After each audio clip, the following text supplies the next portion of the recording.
Jeg vil lave nogle rødbeder, som jeg kan næsten ikke se et julefrokostbord for mig uden rødbeder. Det er nok til leverpostejen eller flæskestegen. Vi taler ikke om, at det er svinekød, men rødbeder skal der være, og bliver der nogen til års, så er de gode til skipperlapskovs i januar måned. Jeg tror ikke, der bliver nogen til års, men de er så nemme at lave, så man kan hurtigt lave nogle nye. Og jeg har kogt rødbeder, og jeg koger dem med skrald på. Og jeg gør ikke noget, jeg undgår faktisk, at der er endda sådan nogle rodspidser på. Jeg undgår at skære i dem, jo mindre bløder de, eller snitter de af nede i vandet. Og jeg har to slags. Jeg har en rund, sådan en her, stor en, den skal koge næsten 45 minutter. De små her, de kan koge, de smager lige godt. Der er ikke nogen, der er bedre end andre. Men det er bare for at sige, at rødbeder skal koge ret længe, når de er store. Og sådan en her skal nok koge en halv time næsten, fordi de skal være møre, inden de kommer i eddikelag. Eddikelagen gør dem faste igen, men rødbeder skal ikke være sprøde, så kan man ligesom ikke prøve at forestille jer at bide i en mad med rødbeder, og den er sprød. Det skal den ikke være. Tænderne skal være lige igennem. Når man renser, man gør ikke, når man har kogt dem, så giver man dem bare koldt vand og lader dem vente til de er kolde, og så kan man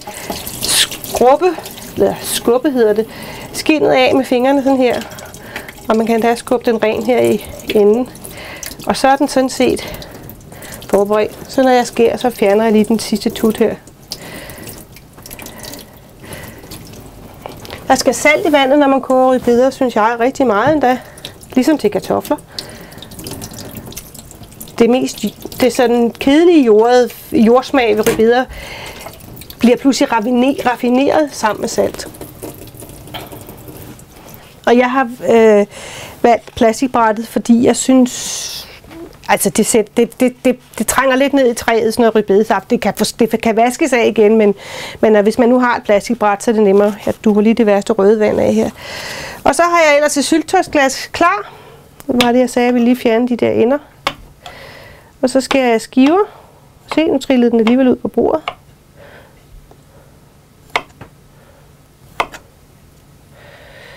Altså, hvis man gerne vil have bølgede rødbeder, ligesom dem på glas, så kan man sikkert finde en kniv med bølgeskær. Jeg har ikke sådan en.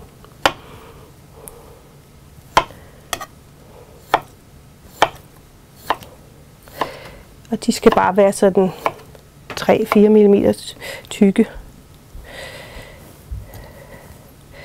Og jeg er ikke bange for at blande store og små rødbeder mellem hinanden. Og for ikke at skære fingeren, så tager jeg på den anden led til sidst. Jeg tror, en skive rødbede, der er halv, smager lige så godt. Jeg tror ikke, at smagen ligger i, om den er rund eller ej.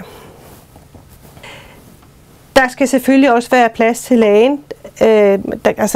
Det bliver der også. Vi vil ikke have sådan et glas rødbeder, hvor der er så meget lage nede i bunden, så ligger rødbederne deroppe. Jeg tror, det her er godt.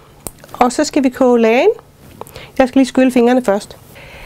Til lagen har jeg min gryde og almindelig eddike, sylteeddike. Nogle kalder det lagereddike.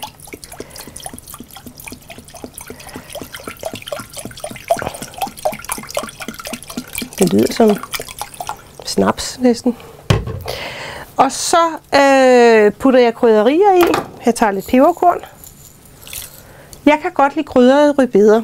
Jeg synes simpelthen, at rødbedesmagen beder om krydderier. Jeg har dildfrø.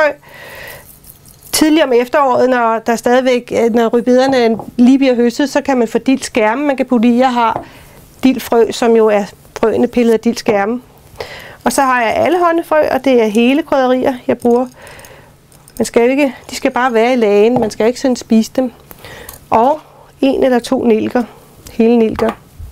Og så har jeg laurbærblade, det er nogle fra haven, de er så store, så jeg tror, jeg skal dem i små stykker. Jeg tror, sådan et skåret i 2 er stort nok. Og så skal jeg have sukker og salt. Og jeg smager altid på lagen, men der er en opskrift på nettet, hvor man kan se, hvor meget. Nu putter jeg sukker i, og så tester jeg om lidt. Og så kommer man altid til at hoste lidt, når det er eddikelag. Men man kommer væk fra det igen. Og så tager jeg salt. Og det er ikke alle, der putter salt i rødbedelagen, men prøv at gøre det. De kommer til at smage endnu bedre. Så skal det bare lige koge op, og så skal det hældes over her.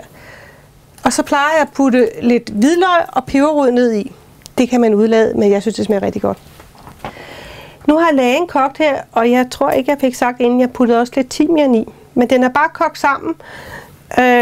Så der er altså allehånde, nellike, dildfrø, peberkorn og laurbærblade, og så timian. Og så sukker og salt og eddike.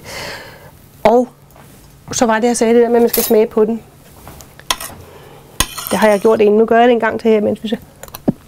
Og så hoster man så det er det. Den skal være sur og salt, for rødbeder er jo absolut så usure. De er simpelthen så basiske eller så fade i smagen, så der skal være sur og salt og sød. Så passer det. Jeg tror lige, jeg putter et hvidløgsfed ned ved først, som jeg bare lige flækker.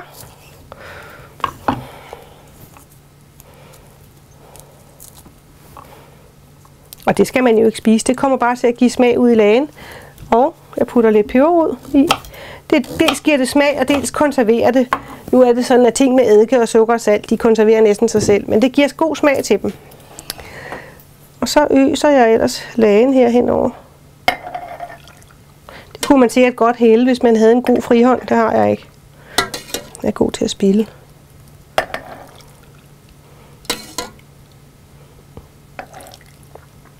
Sådan der. Og undskyld.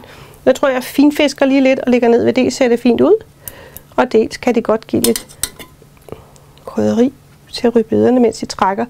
De skal ikke spises samme dag. Dagen efter skal de stå til, vil jeg sige. Og så kan de i øvrigt holde i månedsvis. Bare man ikke stiller dem på radiatoren, hvad det vil sige. Bare de står køligt. Det betyder ikke køleskab. Bare sådan et ikke overophedet køkken. Sådan, nu tror jeg det er. Og jeg lægger låg på med det samme. Så konserverer de på den måde. Glædelig jul.